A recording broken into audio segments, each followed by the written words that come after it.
Hello dear students, स्वागत है आप सभी का एक्सपी क्लासेस में। मेरा नाम है मुकुंद। कक्षा 12 गणित के अंतर्गत हम लोग अध्याय 13 प्रायिकता शुरू करने वाले हैं। Chapter number 13 probability. और यदि आपने कक्षा 12 गणित के पुराने वीडियो नहीं देखे हैं तो कक्षा 12 गणित की प्लेलिस्ट को एक बार जरूर चेकआउट कीजिएगा। वहाँ पर आपको मोस्ट इंपॉर्टेंट क्वेश्चन की एक सीरीज भी मिल जाएगी, उसको भी जरूर देख लीजिएगा, जो कि आपके बोर्ड एग्जाम को ध्यान में रखते हुए बनाई गई है, जिसमें आपको प्रीवियस ईयर्स के लास्ट ईयर के जो क्वेश्चन होते हैं वो मिल जाएंगे, मोस्ट इंपोर्टेंट क्वेश्चन मिल जाएंगे। तो उस सीरीज को जरूर देख लीजिएगा, मोस्ट इंपोर्टेंट क्वेश्चन की जो सीरीज है। साथ ही यदि आप लाइव क्लासेस को ज्वाइन करना चाहते हैं, यदि आप लाइव क्लास अटेंड करना चाहते हैं तो हमारी एप्लीकेशन को जरूर डाउनलोड करें। फीस बहुत ही कम है, उस पर आपको फ्री पीडीएफ नोट्स और सारी चीज़ें मिल जाती हैं। एक डेडिकेटेड व्हाट्सएप ग्रुप भी प्रोवाइड किया जाता है, ताकि अगर आपको कोई प्रॉब्लम आती है किसी क्वेश्चन में तो आप अपने डाउट रख सकते हैं, डाउट पूछ सकते हैं, तो वहाँ से आपको कोई प्रॉब्लम नहीं होगी। यदि आप चैनल पर नए हैं, चैनल को आपने अभी तक सब्सक्राइब नहीं किया है, तो चैनल को सब्सक्राइब करने के साथ साथ वीडियो को लाइक शेयर कमेंट्स करना मत भूलिएगा, और बेल नोटिफिकेशन को ऑल सेलेक्ट कर लीजिए, ताकि जो भी नया वीडियो आपके लिए प्रोवाइड किया जाता है, जो भी नया वीडियो लेक्चर आपके लिए आता है, उसका नोटिफिकेशन, उसका अपडेट आपको सबसे पहले मिल जाए और आपसे कोई भी क्लास मिस ना हो। तो चलिए ज़्यादा देर न लगाते हुए हम लोग स्टार्ट करेंगे आज के वीडियो लेक्चर के साथ। एक्सरसाइज 13.1 में का पार्ट 1, और जिसके अंतर्गत हम लोग एग्जाम्पल ऑफ होल कॉन्सेप्ट देखने वाले हैं।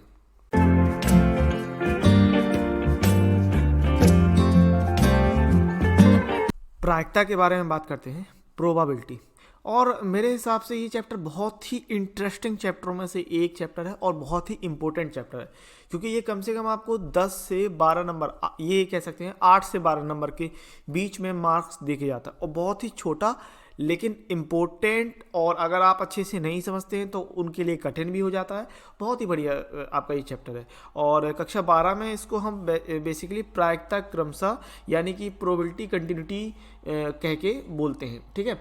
और कक्षा 12 की अगर मैं बात कर लूँ तो उसमें जो आप प्रोबेबिलिटी पढ़ते हैं वो एक नए लेवल की प्रायिकता होती है, एक अच्छी और क्वालिटी वाली प्रायिकता होती है। अगर मैं कंपेयरिंग करूँ कक्षा 9, 10 और 11 के बीच में, तो 12 का जो लेवल है वो थोड़ा हाई हो जाता है, ठीक है। और आप इसको ऐसे भी ले सकते हैं कि कक्षा 9, 10, 11 की प्रायिकता एक तरफ रख लीजिए और 12 की प्रायिकता एक तरफ रख लीजिए।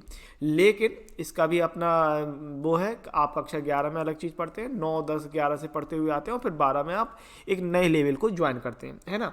अच्छा, यहाँ पर आपको एक बात ध्यान रखना है, कक्षा 11 में आपने प्रतिदर्श समष्टि यानी कि सैंपल स्पेस के बारे में पढ़ रखा है, उसको याद रखिएगा, क्योंकि वो मैं चीज़ आगे उसका इस्तेमाल होना है। कक्षा 11 में प्रतिदर्श समष्टि आपने पढ़ी है कि नहीं पढ़ी, कमेंट्स करके बताइएगा, क्योंकि वहाँ अभी हम इसके बारे में चर्चा नहीं करेंगे। प्रतिदर्श समष्टि क्यों? क्योंकि आपने वो चीज़ पढ़ रखी है, ठीक है। सबसे पहले हम देख लेते हैं भूमिका और प्रस्तावना, कि आपका इस चैप्टर में मिलना क्या है। क्या अभी तो भूमिका में हम प्रायिकता की भूमिका देख लेते हैं, ठीक है। तो एक समय था जब प्रायिकता का सिद्धांत ज्वारियों और सटोरियों तक ही सीमित था। आप देखते हैं कि प्रायिकता के क्वेश्चन में ताश की गड्डी, पासे का, सिक्के का, इसका अधिकतर इस्तेमाल इन्हीं का होता है, ठीक है। तो इसकी उत्पत्ति इन्हीं की प्रेरणा से हुई थी। कहा जाता है कि 17वीं शताब्दी में यूरोप के ज्वारियों एवं सटोरियों ने अपने खेलों से संबंधित समस्याओं को तात्कालिक गणितज्ञों गैलीलियो, पास्कल, फर्मा, कार्डेना आदि के सम्मुख रखा। उनके गणितीय अध्ययनों के फलस्वरूप ही प्रायिकता सिद्धांत की उत्पत्ति हुई। 18वीं और 19वीं शताब्दी में अनेक गणितज्ञों ने इस सिद्धांत का विकास किया, जिनमें लाप्लास, गॉस, बर्नौली आदि प्रमुख थे। 20वीं शताब्दी में प्रायिकता सिद्धांत पर आधारित प्रतिचयन सिद्धांत, क्रीड़ा सिद्धांत, निर्णय सिद्धांत आदि का प्रतिपादन हुआ, जिनका श्रेय R.S. फिशर, कॉर्ल, पियर्सन आदि को जाता है। तो ये तो हो गई प्रायिकता का एक बेसिक आपकी भूमिका, कि प्रायिकता की जो उत्पत्ति है किस तरीके से है, किस तरीके से नहीं है, सिर्फ सुन लीजिए। और इंटरेस्टिंग, चूँकि गणित को आप इंटरेस्टिंग बनाइए और उसके डीप नॉलेज में ना कहते हुए मैं इसको कह सकता हूँ कि आप उसको थोड़ा सा इंटरेस्टिंग वे में पढ़ते हुए चलेंगे, ठीक है।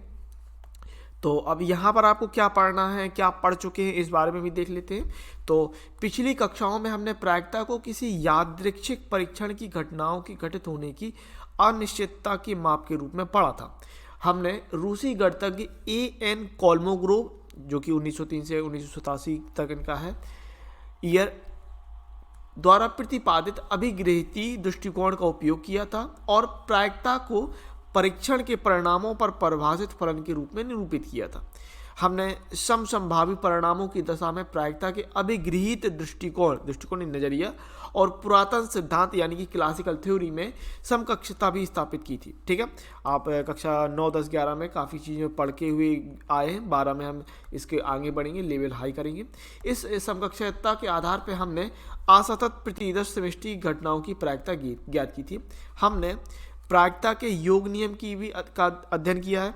इस अध्याय में या इस आप चैप्टर में कह सकते हैं मैं हम किसी घटना की साप प्रतिबंध प्रायिकता सबसे पहले हम स्टार्ट करने वाले हैं कक्षा 12 में साप प्रतिबंध प्रायिकता यानी कि कंडीशनल प्रोबेबिलिटी। सबसे पहले हम स्टार्ट करेंगे 13.1 में कंडीशनल प्रोबेबिलिटी। ठीक है, और उसमें आपको प्रतिदर्श समष्टि सैंपल स्पेस जो कि कक्षा 11 में पढ़ाया गया है।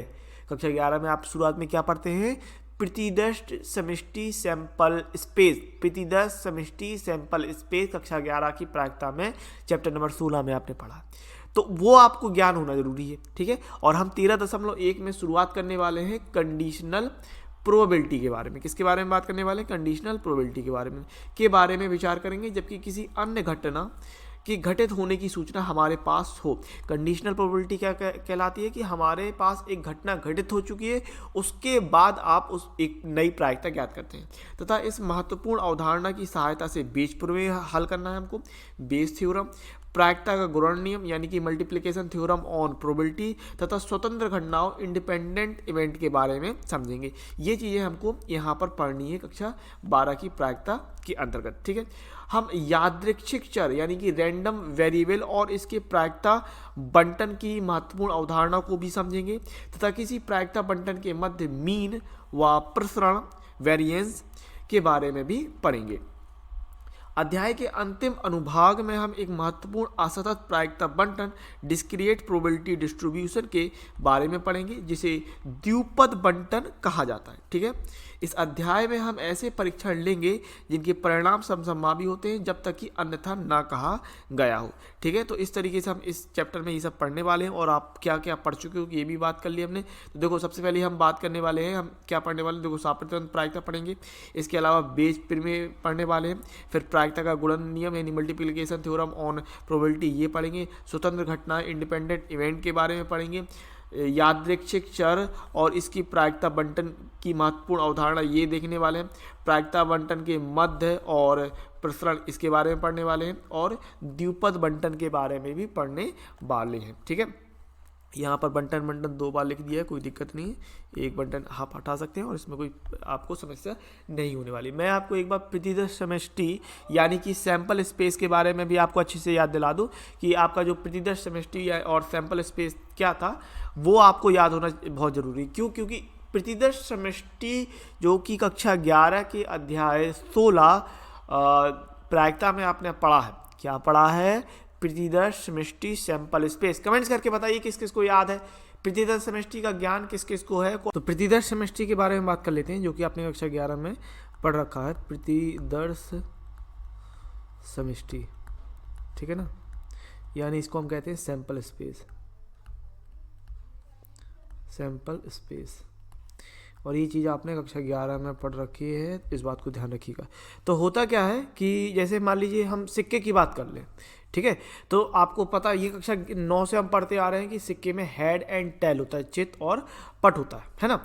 तो अगर हम सिक्के को कंसीडर करते हैं, सिक्का यानी कि कॉइन, सिक्का ले लिया, सिक्का, ठीक है ना।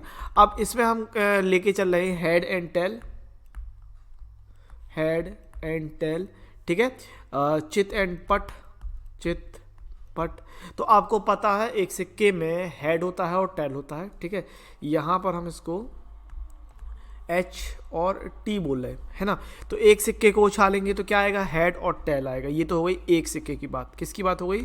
एक सिक्के में, एक सिक्के में, है ना। अब अगर दो सिक्के की बात कर लें, दो सिक्के में, ठीक है, तो यहां से आप अगर परिणाम निकालते हैं, ठीक है, परिणाम, तो परिणाम कितने निकलेंगे और किस प्रकार से निकलेंगे, कैसे हम ट्री बनाते हैं, ये आपको बनना चाहिए। जैसे कि अगर दो सिक्कों की बात करें तो सबसे पहले हम लेंगे कि एक सिक्के में क्या आता है। तो एक सिक्के में भाई हेड और टेल आता है। एक सिक्के में क्या आता है, हेड और टेल आता है। अब हमने माना कि अगर हमने एक सिक्का उछाला और एक सिक्के को उछालने के बाद हेड आया, इसके बाद हम दूसरा सिक्का उछालते हैं, तो अगर दूसरा सिक्का उछाला तो दूसरे सिक्के में हमें क्या मिल सकता है, दूसरे सिक्के में हो सकता है हमें हेड मिल जाए या फिर टेल मिल जाए। तो इस तरीके से बनाते हैं ट्री, ठीक है। और हो सकता है कि आपने पहला सिक्का उछाला और आपको क्या मिल गया, टेल मिल गया, आपको क्या मिल गया, टेल मिल गया। और दूसरा सिक्का उछालने के बाद अब आपको क्या मिल सकता है, हो सकता है हेड मिल जाए और हो सकता है टेल मिल जाए, है ना। दूसरा सिक्का उछालने पर हो सकता है हेड आ जाए या हो सकता है टेल आ जाए। तो इस तरीके से परिणाम आप क्या बना सकते हो, बस इसको ले लेंगे, इसको बोलेंगे एच एच, देन पहले आप इसको इस तरीके से ले रहे हो H H, then H T, then T H और टी टी। तो ये कहलाता है भाई ट्री सिस्टम। क्या कहलाता है, ट्री सिस्टम। तो परिणाम क्या निकल के आ रहा है, H H, H T, T H and T T. अब यहीं से आपने पढ़ा है कि सैंपल स्पेस यानी प्रतिदर्श समष्टि जो हम बनाते हैं, प्रतिदर्श समष्टि, ठीक है। इसका प्रतिदर्श समष्टि यानी सैंपल स्पेस क्या कहलाएगा, सैंपल स्पेस, इसको हम एस से डिनोट कर सकते हैं। और इसको लिखने का तरीका ये है कि परिणाम जो है उनको कर्व्ड ब्रैकेट यानी कि जो आपका मझला कोष्ठक होता है, कर्व्ड ब्रैकेट होता है, उसमें लिख देंगे। तो ये H H, H T, T H and T T. तो दो सिक्कों को उछालने पर जो सैंपल स्पेस निकल के आता है वो इस तरीके से बनता है। समझ रहे हैं बात। इसी प्रकार मान लो अगर हम तीन सिक्कों को उछालने की बात कर लें, तीन सिक्कों में, ठीक है, तीन सिक्कों में, तो अगर हम तीन सिक्कों की बात करते हैं तो तीन सिक्कों में फिर क्या कंडीशन निकल के आती है। फिर आप देख सकते हैं कि सबसे पहले आपने क्या किया, एक सिक्के को उछाला, तो एक सिक्के को उछालने पर या तो आपको हेड मिलेगा या टेल मिलेगा, बिल्कुल बात क्लियर है, या तो आपको हेड मिलेगा या टेल मिलेगा। फिर अगर आपने पहला सिक्का उछाला और पहला सिक्का उछालने के बाद आपको हेड मिला, तो दूसरा सिक्का उछालने पर क्या मिलेगा, दूसरा सिक्का उछालने पर आपको हेड मिल सकता है या फिर टेल मिल सकता है। मिल सकता है कि नहीं मिल सकता, बिल्कुल। अब अगर पहला सिक्का उछल गया, दूसरा सिक्का उछल गया, तो तीसरे सिक्का उछालने पर भी आपको हेड या टेल मिलेगा। तो यहाँ पर आपको इस तरीके से हेड या टेल ले लेना है और इस तरीके से फिर यहाँ पर आपको हेड और टेल ले लेना है। फिर अगर हम मान लेते हैं कि मान लीजिए पहला सिक्का उछालने पर आपको टेल मिल गया, क्या मिल गया, टेल मिल गया, तो हो सकता है दूसरा सिक्का उछालने पर आपको क्या मिले, दूसरा सिक्का उछालने पर आपको हेड या फिर टेल मिल सकता है कि नहीं। इसी प्रकार तीसरा सिक्का उछालने पर यहाँ पर आपको हेड या टेल मिल सकता है और यहाँ पर भी आपको हेड या टेल मिल सकता है। तो इस तरीके से आप बनाते हैं ट्री। लेकिन याद रखिएगा हमेशा ट्री नहीं बनाते रहते, क्योंकि ट्री बनाने में भी टाइम लगेगा। आप अच्छी तरीके से चीज़ों को निकाल सकते हो, कोई ज़्यादा परेशानी नहीं। जब आप प्रैक्टिस करते हो ज़्यादा से ज़्यादा तो आसानी से आने लगती है। अब जैसे कि दो सिक्कों की बात कर ले तो दो सिक्कों के जो सैंपल स्पेस होगा वो बना सकते हैं आप। देखिए H H, H T, T H, T T, खत्म बात, है ना। अब इसी प्रकार अगर मैं तीन सिक्कों की बात करूं तो तीन सिक्के का परिणाम क्या निकाल रहे हो आप देख पा रहे हैं। अगर तीन सिक्कों के परिणाम की बात कर लेते हैं तो ये बन जाएगा एच एच एच, ठीक है, एच एच एच। देखो कैसे निकालते हैं, H H H, then H H T, है ना, फिर एच टी एच और टी टी टी। इस तरीके से हम ट्री का बनाते हैं और ट्री को बना के हुए चलते हैं। तो एच एच एच हो गया, देन ये एच एच टी ले लिया, देन एच टी एच ले लिया, देन एच टी टी ले लिया। फिर अगर हम टी की बात कर लें तो सेम यहाँ पर भी आप देख सकते हैं। देखो T H H, then T H T, फिर T T H and T T T. इस तरीके से ट्री के रूप में हम लेके हुए इसको चलते हैं। T H H, T H T, T T H और टी टी टी, ये हो गए परिणाम, ठीक है। और अगर आपको सैंपल स्पेस बनाना है तो सैंपल स्पेस बनाने के लिए क्या कर देते हैं, एस लगा के कर्व ब्रैकेट लिख देंगे, ठीक है। अगर मैं आपसे कहूँ क्या आपको तीन सिक्कों को लिखने के लिए बार बार ट्री बनाना पड़ेगा, बिल्कुल नहीं बनाना पड़ेगा। क्यों, इसका तरीका है, देखो दो सिक्कों को उछालने पर हमें क्या मिलता है वो आप आसानी से बना सकते हो। कैसे बना सकते हो, आपको एच एच मिलता है, एच टी मिलता है, फिर टी एच मिलता है और टी टी मिलता है। ये दो सिक्कों को उछालने पर होता है। अब इसको आप दो बार लिख लीजिए, H H, H T, T H और टी टी, ये दो सिक्कों। अब बस कुछ नहीं करना है, पहली लाइन के साथ आप एच लेके चलिए, एच एच एच एच, दूसरी लाइन के साथ टी लेके चलिए, टी टी टी टी। तो देखो बन गया, ये हो गया भाई, ये आपका आ गया सैंपल स्पेस। देख लीजिए, देखिए H H H, H H T, H T H और एच टी टी, देखिए ये बन गया। फिर आप देख पा रहे हैं ये THH, THT, TTH और TTT, ये देखिए ये बन गया। क्या दिक्कत है? नहीं है ना कोई दिक्कत। इसी प्रकार का हम बात कर लेते हैं डाइस की, यानी कि पासा। तो आप याद रखिए कि एक पासे को उछालने पर एक पासे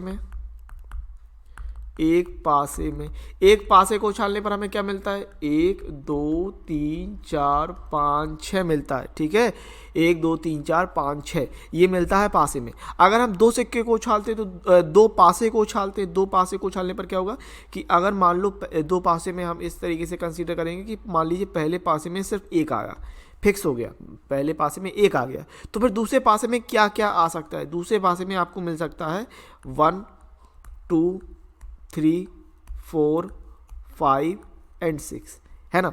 तो इस तरीके से हम ट्री बना के चलते हैं। अगर मान लीजिए कि पहले पासे में 2 आए तो फिर दूसरे पासे में हो सकता है भाई 1 आ जाए, 2 आ जाए, 3 आ जाए, 4 आ जाए, 5 आ जाए और 6 आ जाए। इस तरीके से ट्री बना के चलते हैं। तो ये हो गई बात पासे की, इस तरीके से निकाल लेते हैं, कोई समस्या नहीं। अब यहाँ पर एक चीज़ और हम समझ सकते हैं कि अगर मैं आपको बताऊं तो देखो, एक पासे को उछालने पर हमें कुल कितने परिणाम मिले थे? एक पासे को उछालने पर हमें 2 परिणाम मिले थे।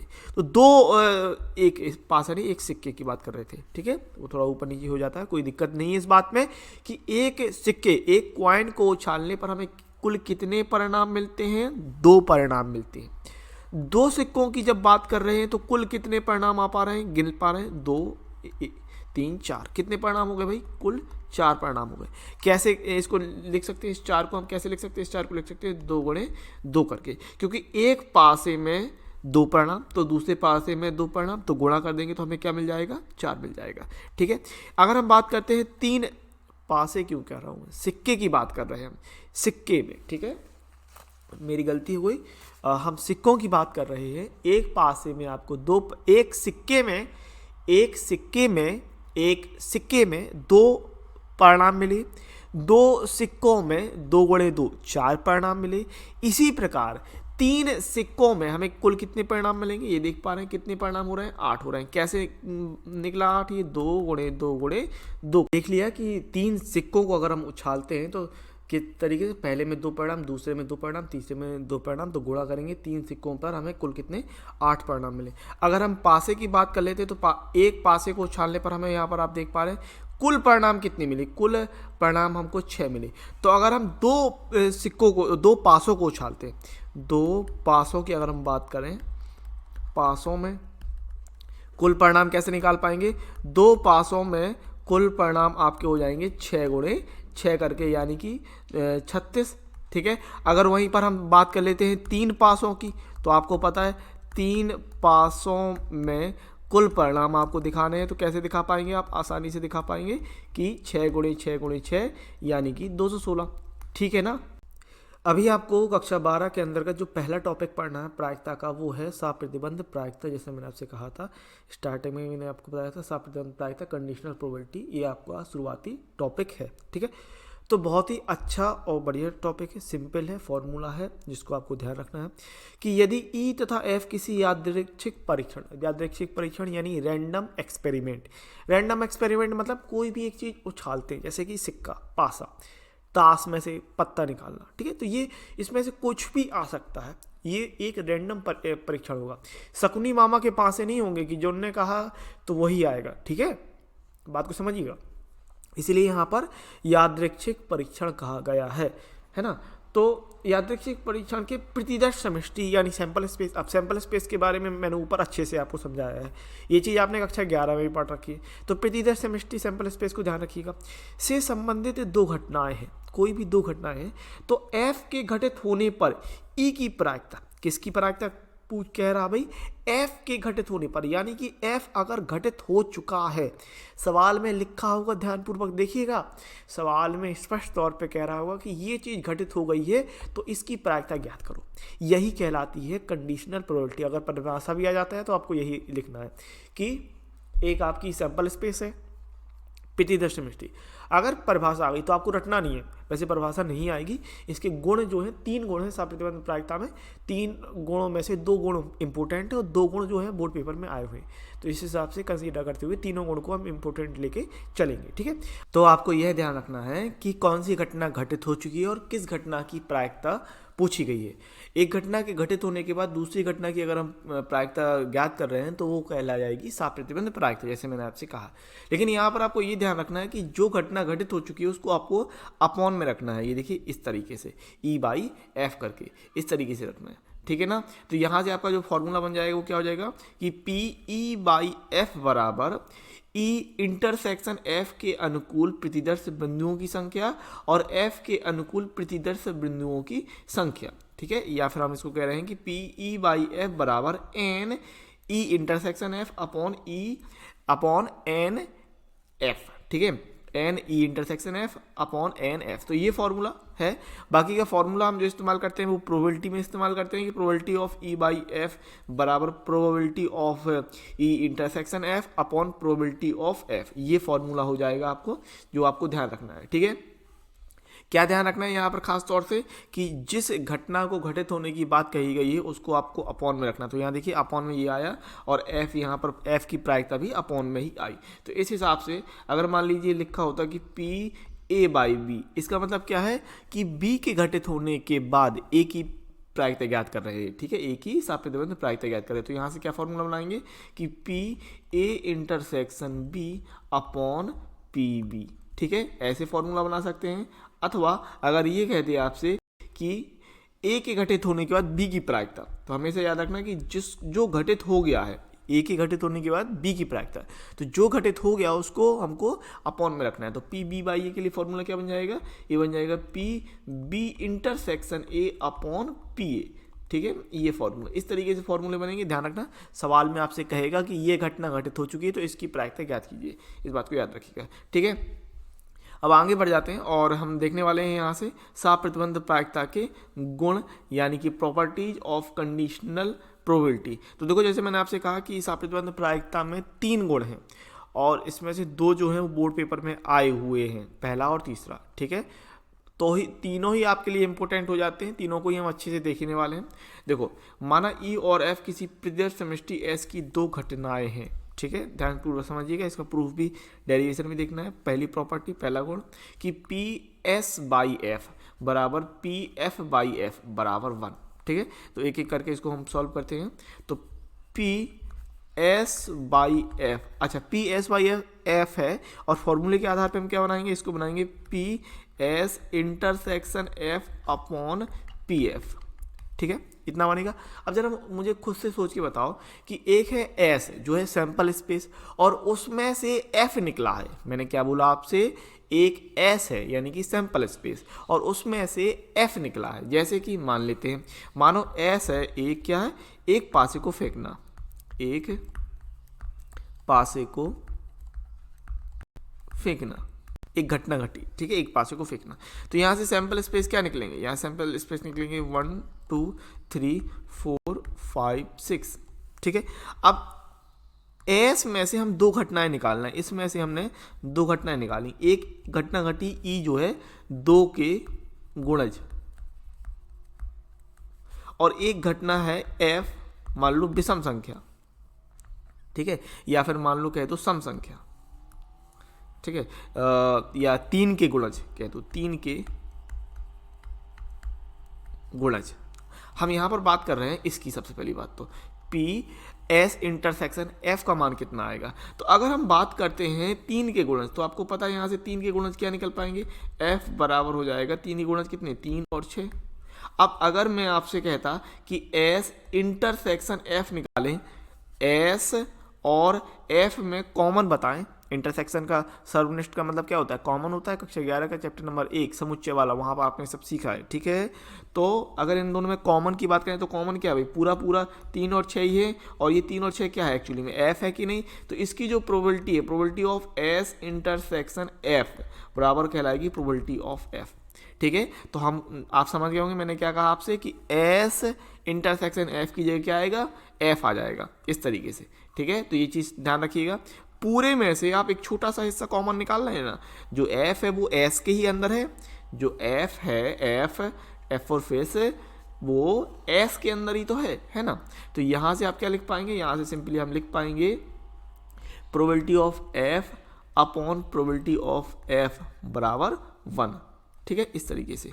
और दूसरा जो हिस्सा है कि probability of F by F, तो यहाँ से फॉर्मूले के आधार पे क्या बनेंगे कि एफ इंटरसेक्शन एफ अपॉन, इस तरीके से नहीं, ये इस तरीके से लेंगे हम कि probability of F intersection F upon probability of F, ठीक है।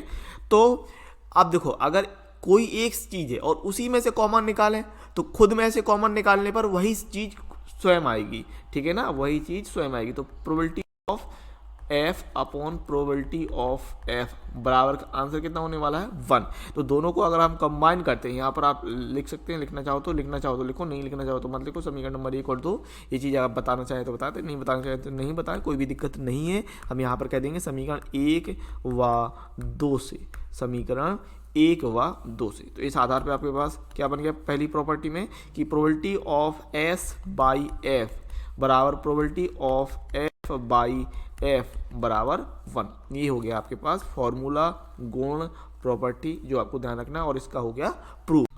सेकंड प्रॉपर्टी देखते हैं, और यहाँ पर आपको कह रहा है कि यदि ए और बी प्रतिदर्श समष्टि एस की कोई दो घटनाएं हैं, ठीक है, प्रतिदर्श समष्टि एस है, उसकी दो घटनाएं ए और बी हम लेके चले, और एफ एक अन्य घटना इस प्रकार है कि P F not equal to 0, तब ये फॉर्मूला आपका इस प्रकार से ले सकते हैं कि probability of A union B by F बराबर probability of A by F plus probability of B by F minus probability of A intersection B by F, ठीक है।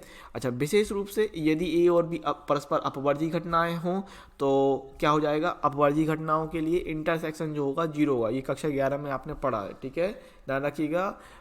परस्पर अपवर्जी घटनाओं के लिए जो इंटरसेक्शन होगा, क्योंकि अपवर्जी घटना ऐसी होती हैं जिनके बीच में कुछ भी कॉमन ना हो, तो जब कुछ भी कॉमन नहीं है तो उनका इंटरसेक्शन क्या होगा, 0 होगा, ठीक है। तो P A union B by F बराबर P A by F plus P B by F. ये अब इसके लिए हम प्रूफ देख लेते हैं, ठीक है, किस तरीके से निकालने वाले हैं।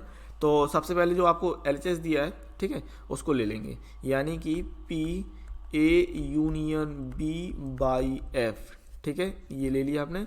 अच्छा, इसके लिए आपके पास फॉर्मूला, बाई वाला फॉर्मूला क्या होता है, बाई वाला जैसे मैंने आपको बता रखा है कि पी ई बाई एफ, तो फॉर्मूला क्या, पहले इन दोनों का इंटरसेक्शन लेते हैं, ई इंटरसेक्शन एफ अपॉन नीचे वाला पार्ट आ जाएगा पी एफ के रूप में, ठीक है। तो ये फॉर्मूला हो जाएगा। तो इसी के लिए हम इसी तरीके जाएंगे, ए यूनियन बी को आप एक साथ लेके चलेंगे, ठीक है, ए यूनियन बी को हम एक चीज़ मान के चलते हैं। ए यूनियन बी को अगर हमने एक चीज़ माना तो यहाँ से हम क्या लिखेंगे कि पी ए यूनियन बी और इंटरसेक्शन करते हैं एफ के साथ, और अपॉन में नीचे वाला पार्ट पी एफ, ठीक है, इस तरीके से। अच्छा, कक्षा 11 में आपने वितरण नियम पढ़ा होगा। कैसे वितरण नियम, समझ लीजिए वितरण नियम क्या होता है भैया। वितरण नियम को इस तरीके से देखिए, अगर लिखा है ए प्लस बी गुणे सी, तो हम इसको कैसे लिख सकते हैं, ए गुणे सी प्लस बी गुणे प्लस बी गुणे सी, ऐसे लिखते हैं कि नहीं लिखते, बताइए। बिल्कुल, है ना, ए गुणे सी, ए गुणे बी प्लस बी गुणे सी, इस तरीके से, है ना। यानी सी का हमने ए के साथ कराया गुणा और बी के साथ कराया, जो बीच वाला चिन्ह था उसको हम लिख रहे। तो ये कहलाता है बांटना, वितरण। अब वहीं पर आप इसमें करते हैं वितरण नियम, इसमें लगा देते हैं, यानी A union B intersection F, ये देख रहे हैं। तो अगर आपने इसमें वितरण नियम लगाया तो कैसे हो जाएगा, A intersection F union B intersection F, ये निकल के आएगा, ठीक है। ये चीज़ हम यहाँ पर ले लेंगे।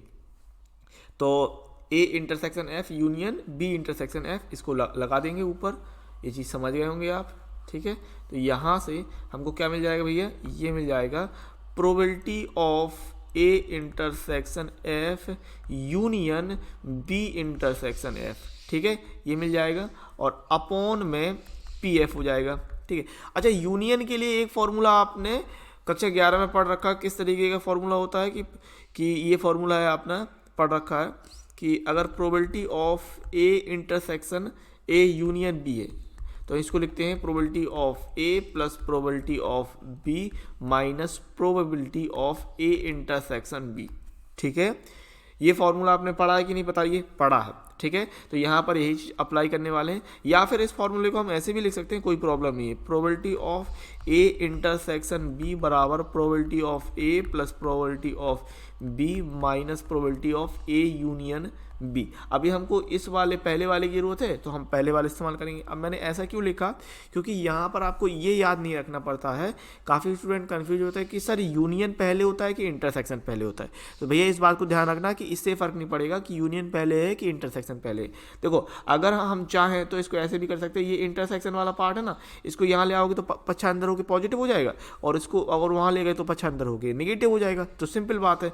तो बस हम ये ऊपर वाला फॉर्मूला जो था, ये वाला फॉर्मूला यहाँ हम अप्लाई कर देते हैं। ठीक है, तो अप्लाई करने पर हमें क्या मिल जाएगा देख लीजिए। तो यहाँ पर आपको क्या ध्यान रखना है, देखिए ये यूनियन के लिए फॉर्मूला है ना, तो यूनियन के लिए फॉर्मूला है तो एंड में इंटरसेक्शन लेंगे। ठीक है, इस बात को ध्यान रखिएगा। तो यहाँ से हम क्या बनाएंगे कि P A intersection F plus probability of B intersection F plus अब माइनस, ठीक है, चिन्ह का आएगा माइनस का, और ये यूनियन जो है कन्वर्ट कर देंगे हम इंटरसेक्शन में। किस में कन्वर्ट कर देंगे? इंटरसेक्शन में। ठीक है, तो यहाँ से हमको क्या मिल जाएगा, probability of A intersection F intersection B intersection F. अब यहाँ समझने वाली बात ये है कि देखो इंटरसेक्शन कर रहे हैं, लगभग पूरे का इंटरसेक्शन ही हो रहा है, एक ही चीज़ में पूरे में इंटरसेक्शन ही हो रहा है, और इंटरसेक्शन करते समय एफ जो है वो 2 बार आ गया। तो 2 बार की चीज़ का ये मतलब हो गया अतिशयोक्ति। इनका 2 बार आने का कोई मतलब नहीं बनता, तो इसको हम एक बार ले लेंगे। ठीक है, तो यहाँ से हम ले रहे हैं probability of A intersection F plus probability of B intersection F minus probability of, यहाँ पर ले लेंगे हम इसको कि A intersection B intersection F, इस तरीके से। ठीक है, एफ को हमने एक बार ले लिया, बड़े ध्यान से समझते जाइएगा। हाँ, और तीनों ही गुण, जो ये दूसरा गुण है, तीनों ही गुण इंपॉर्टेंट है, जैसे मैंने आपको बता दिया। अब पी एफ का हम सब में भाग देंगे, तो probability of A intersection F upon probability of P F plus P B intersection F upon probability of F, then minus probability of A intersection B, और यहाँ पर इंटरसेक्शन एफ, इस तरीके से ले लेंगे अपॉन में पी एफ। ठीक है, तो यहाँ पर फॉर्मूले के आधार पे हम क्या बता देंगे, जो आपको फॉर्मूला होता है, क्या होता है भाई फॉर्मूला, कि P E intersection F upon P F है, तो हम इसको लिख सकते हैं पी ई बाई एफ। ठीक है, तो इस फॉर्मूले के आधार पे हम इस चीज़ को बना सकते हैं, है ना। तो यहाँ से हम क्या ले लेंगे, ये हो जाएगा probability of A by F plus probability of B by F minus probability of A intersection B by F, ये हो जाएगा। ठीक है, और यही चीज़ तो हमें निकालनी थी। ठीक है, ध्यान से समझ लीजिएगा। ये हो गया अपने पास LHS, हमने क्या लिया था, LHS पार्ट लिया। ठीक है, और ये फॉर्मूला हमने दिखा दिया, LHS करके हमने RHS निकाल दिया। ठीक है, फॉर्मूला बहुत आसान है, डेरिवेशन भी ज़्यादा कठिन नहीं है, बढ़िया तरीके से हो गया डेरिवेशन। ध्यान रखिएगा किस तरीके से चीज़ें कर रहे हैं, यानी कि फॉर्मूले के आधार पर हम ये बना रहे हैं गुण नंबर 2 की probability of A union B by F. ठीक है, बाई एफ, तो फॉर्मूला क्या बन जाता है कि probability of A by F plus probability of B by F minus probability of A intersection B by F. ठीक है ना, ये हमारे पास फॉर्मूला हो गया, है ना। ओके, इस तरीके से ये हो गया। अब इसमें विशेष रूप से क्या था, विशेष रूप से, ठीक है, तो कब की बात, जब ए और बी, ए और बी परस्पर अपवर्जी घटनाएं, ए और बी परस्पर अपवर्जी घटनाएं हैं। तो जब ए और बी परस्पर अपवर्जी घटनाएं हैं, यानी कि इनका अगर हम इंटरसेक्शन, तो अगर अपवर्जी घटना है तो मैंने आपसे क्या कहा कि उनके बीच में कुछ भी कॉमन नहीं होगा, तो इसका मतलब कि ए इंटरसेक्शन बी क्या कहलाएगा, ये फाई कहलाएगा। यानी कि इसकी जो प्रोबेबिलिटी होगी, probability of A intersection B, वो कितनी कहलाएगी, 0 कहलाएगी। ठीक है। तो अगर आप ये चीज़ इसमें पुट कर देते हैं इस तरीके से तो आपके लिए क्या निकल के आएगा, probability of A union B by F बराबर probability of A by F plus probability of B by F. ठीक है, ये बन जाता है, इस तरीके से हम कह सकते हैं। तो अगले गुण की बात कर लेते हैं, गुण नंबर 3। तो probability of E dash by F बराबर 1 minus probability of E by F. ये आपके पास तीसरा जो गुण है, तीसरी प्रॉपर्टी, इसको हम प्रूफ करते हैं। तो देखिए कैसे करना है। सबसे पहली बात तो यहाँ पर इस बात को ध्यान रखिए कि जो हमने गुण नंबर 1 में याद किया था, गुण नंबर 1 आपको ध्यान होना चाहिए गुण 1 से। ठीक है, गुण 1 से। तो गुण 1 के आधार पर हम क्या कह सकते थे कि पी एस बाई एफ बराबर 1। ठीक है, ये चीज़ हमने गुण नंबर 1 में लिखी थी। अब यहाँ एस की जगह हम क्या लिखेंगे, ध्यान रखिएगा, चूंकि यहाँ लिख लीजिए, चूंकि एस बराबर ई इंटरसेक्शन ई यूनियन, ठीक है, ई यूनियन ई डैश, ई यूनियन ई डैश। अब ऐसा क्यों हो रहा है ये समझ लीजिए, मैं अच्छे से आपको समझा देता हूँ। ठीक है, एस की जगह पर हम रखने वाले हैं ई यूनियन ई डैश।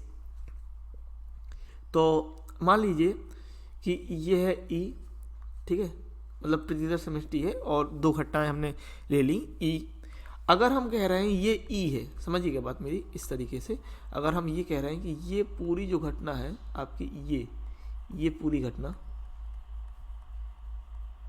ठीक है, ये ई है, ये इतनी पूरी घटना ई है। तो ई डैश क्या कहलाता है, ई डैश याद रखिएगा ई के अलावा बाकी सब कुछ। ई डैश क्या कहलाएगा, ई के अलावा बाकी सब कुछ। ठीक है, तो ये जो चीज आप देख पा रहे हैं ये कहलाएगा इतना सिस्टम ई डैश, इतना सिस्टम। ठीक है, इतना सिस्टम, ये सिस्टम क्या कहला रहा है भाई, ये सिस्टम कहला रहा है आपका ई डैश।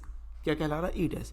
तो ई और ई डैश कैसी हैं घटनाएं, आपस में अपवर्जी घटनाएं हैं, क्योंकि ई डैश का मतलब हुआ ई को छोड़ के बाकी सब कुछ, ई को छोड़ के बाकी सब कुछ। और अगर आप इन दोनों को मिला देंगे, इन दोनों को मिला देंगे तो हमें क्या मिल जाएगा, हमें एस मिल जाएगा। इन दोनों को मिलाने पर क्या मिल जाएगा, मिलाने का मतलब क्या, यूनियन कर देंगे।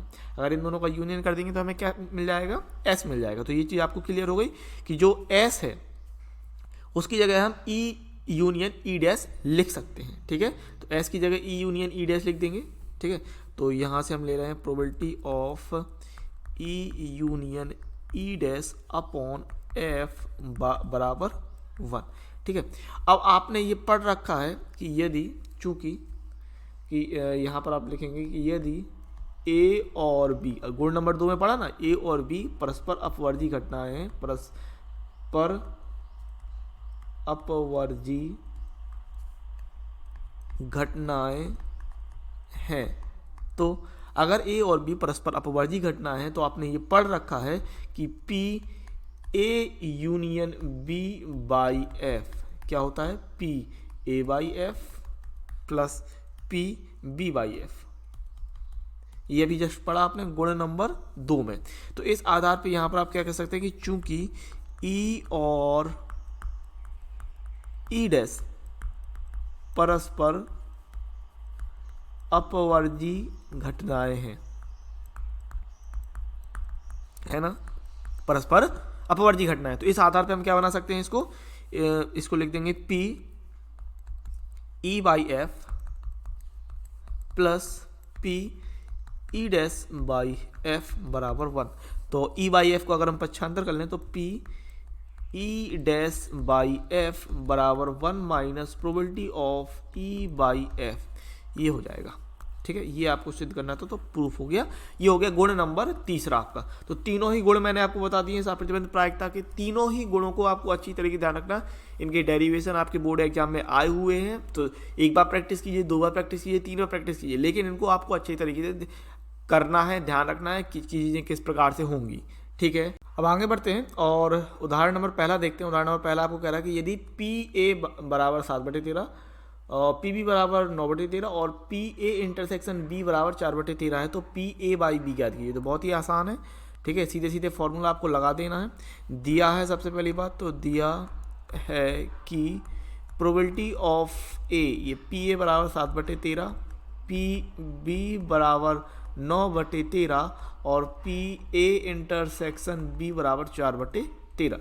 तो हमको निकालना है, ज्ञात करना है कि ज्ञात करना है कि probability of A by B, यानी फॉर्मूला क्या बनेगा, ए इंटरसेक्शन बी, और जो अपॉन में होगा इस बी है तो वो हम उसको नीचे लेंगे पी बी, इस तरीके से। तो इंटरसेक्शन के लिए कितना वैल्यू था, 4/13, और बी की प्रायिकता थी 9/13। तो 13 से 13 आप सिंपली काट सकते हैं, इसमें कोई प्रॉब्लम नहीं है ना। आपको पता है क्या कैसे हो जाता है कि probability of A by B, हम पलट देते हैं चीज़ों को, 4/13 गुणे 13 ऊपर चला जाएगा, 9 नीचे रहेगा। तो यहाँ से आंसर क्या निकाल सकते हैं कि पी ए बाई बी बराबर 4/9 निकाल दिया ना। ठीक है, तो इस तरीके से हमको आंसर चाहिए था, कोई दिक्कत नहीं है, बहुत ही सिंपल चीज़ है। अच्छा, एक चीज़ और यहाँ पर प्रतिदर्श सेमेस्ट्री में आपको याद रखनी है, कक्षा 11 में आपने अधिकतम और न्यूनतम वाली चीज़ अच्छे से समझी, बढ़िया तरीके, जिन्होंने कक्षा 11 की प्रायिकता पढ़ी है उन्होंने अधिकतम और न्यूनतम वाला सिस्टम समझ रखा है। जैसे कि मान लीजिए एक सिक्के को 3 बार उछालते हैं, 3 सिक्के को 1 बार उछालते हैं। ठीक है, तो हमने माना एक सिक्के को 3 बार उछालते हैं, 3 बार उछालते हैं। तो यहाँ से प्रतिदर्श सेमेस्ट्री, जैसे मैंने आपसे बताया था, प्रतिदर्श सेमेस्ट्री कैसे निकल के आएगी, ये हो जाएगा H H H, H H T, H T H, और एच टी टी। एच के लिए ये बन जाता है, आपको याद होगा मैंने अच्छे से तरीके से समझा दिया था कि 3 सिक्कों को उछालने पर बार बार आप ट्री नहीं बनाते रहेंगे। फिर टी के लिए ले लेंगे, तो T H H, T H T, T T H, और टी टी टी। तो ये एक सिक्के को 3 बार उछालने पर परिणाम हमको 8 मिल जाते हैं। एक सिक्के को 3 बार उछाल रहे तो कितने परिणाम, 2 गुणे 2 गुणे 2, यानी कि आपके 8 परिणाम। ठीक है, अब यहाँ पर हमने 2 इसके मान लिए कि 2 घटनाएं हो रही हैं, 2 घटनाएं घटित हो रही हैं, जैसे कि ई मान लो। ठीक है, ई मान लिया कि न्यूनतम 1 चित आना या न्यूनतम 2 चित आना, हमने कह दिया न्यूनतम 2 चित आना, ये ले लिया। ठीक है, तो न्यूनतम का मतलब क्या होता है, न्यूनतम का मतलब ये है कि कम से कम 2 चित तो लेना है, ज़्यादा से ज़्यादा आप पूरे ले सकते हैं। ठीक है, ध्यान रखिएगा, मैं यहाँ पर न्यूनतम और अधिकतम वाला चीज़ बता रहा हूँ, ये कक्षा 11 का मामला है, ध्यान रखिए। न्यूनतम का मतलब क्या है कि कम से कम उतना तो लेना ही लेना है, और ज़्यादा से ज़्यादा कितना ले लेना है, पूरा। तो न्यूनतम 2 चित का अर्थ क्या हुआ, कम से कम 2 चित कहाँ पर है, देखो कम से कम 2 चित यानी 2 हेड एच, तो 2 हेड यहाँ पर है एच एच, यहाँ पर है 2 हेड, और ये है 2 हेड। और मैंने क्या बोला आपसे कि न्यूनतम में कम से कम लेना है और पूरे ले लेना है। पूरे कितने हेड हो सकते हैं, 3 हेड, तो ये हो सकते हैं। तो न्यूनतम का अर्थ समझ गया कि कम से कम उतना और ज़्यादा से ज़्यादा मतलब पूरा ले लेना है। तो ई के लिए घटना क्या निकल के आएगी, ई के लिए घटना निकाल लेंगे आप H H H, H H T, H T H, और टी एच एच, ये निकाल लेंगे। देन अगर मान लो हमने एक एफ घटना ले ली जो कि ये कह रहा है कि अधिकतम क्या, अधिकतम 2 पट होना या अधिकतम 1 पट होना, चलो ऐसे ले लेते, अधिकतम एक पट आना। तो अधिक से अधिक 1 पट आ सकता है। ठीक है, या 1 की जगह 2 ले लो, 1 में तो बहुत कम हो जाएंगे, 1 की जगह हमने 2 ले लिए। अधिकतम 2 पट आना, अब अधिकतम 2 पट का मतलब क्या हुआ, आप ज़्यादा से ज़्यादा 2 पट ही ले सकते हो। ठीक है, और अधिकतम में हमेशा ध्यान रखना है कि अधिक से अधिक ले सकते हैं और कम से कम में जाएंगे। जैसे कि न्यूनतम में क्या करते हैं, न्यूनतम में हम ये करते हैं कि न्यूनतम उतना तो लेना ही लेना है और अधिक से अधिक पूरा ले लेना है। और अधिकतम में क्या करेंगे कि अधिक से अधिक उतना तो लेंगे ही, मतलब अधिक से अधिक 2 पट तो लेंगे ही। 2 पट मतलब 2 टी कहाँ दिख रहा है, आप देख लो 2 टी यहाँ पर है, T T H, then T T T, T H T, ये है 2 पट, और अधिकतम में 2 पट ये रहे एच टी टी, ये 2 पट रहे। और कम से कम 1 पट हो जाए, कम से कम 1 पट हो जाए, यानी ये एच टी एच और एच एच टी और ये एच टी एच एच। ठीक है, और 1 भी पट ना रहे, ये ले सकते हैं। बात को समझिएगा। ठीक है, अधिकतम 2 पट का अर्थ क्या हुआ कि आपको अधिक से अधिक 2 पट तो लेने ही लेने हैं, इसके अलावा कम से कम 1 पट और 1 भी पट जहां पर नहीं हो। तो जैसे मैंने आपसे कहा कि अधिकतम 2 पट के लिए क्या ले लेंगे हम, कि आपके पास अधिक से अधिक 2 टी हो और इसके अलावा 1 टी, और जहां बिल्कुल भी टी नहीं है वो ले लेंगे। यानी कि ये बन के आ जाएगा आपका H H H, H H T, H T H, H T T, TH इसका मतलब क्या कि अधिकतम दो पट का मतलब है कि आप अधिक से अधिक दो पट लेंगे, यानी कि आप 3 पट नहीं ले सकते थे, ये 3 वाले को छोड़ के बाकी सब आपने ले लिया। तो आपको अधिकतम और न्यूनतम की चीज़ याद रखनी है। ये कक्षा 11 में हुआ है, आपको ध्यान रखना है। न्यूनतम का मतलब क्या है कि न्यूनतम का मतलब कम से कम उतना और ज़्यादा में पूरा ले लेंगे, और अधिकतम का मतलब क्या है कि अधिक से अधिक उतना लेना है, और कम फिर कम में जाएंगे, कम में और कितना ले सकते हैं। ठीक है, ध्यान रहेगा। न्यूनतम में आपको उतना लेना है और फिर पूरा ले लेना है, यानी अधिकतम तक जाएंगे। और अधिकतम में क्या होगा कि आपको अधिकतम तो उतना लेना ही लेना है और फिर कम में जाएंगे। उदाहरण नंबर 2 की बात करते हैं। ठीक है, और आपको कह रहा है कि एक परिवार में 2 बच्चे हैं, यदि यह ज्ञात हो कि बच्चों में से कम एक बच्चा लड़का है, तो दोनों बच्चों की लड़का होने की क्या प्रायिकता है।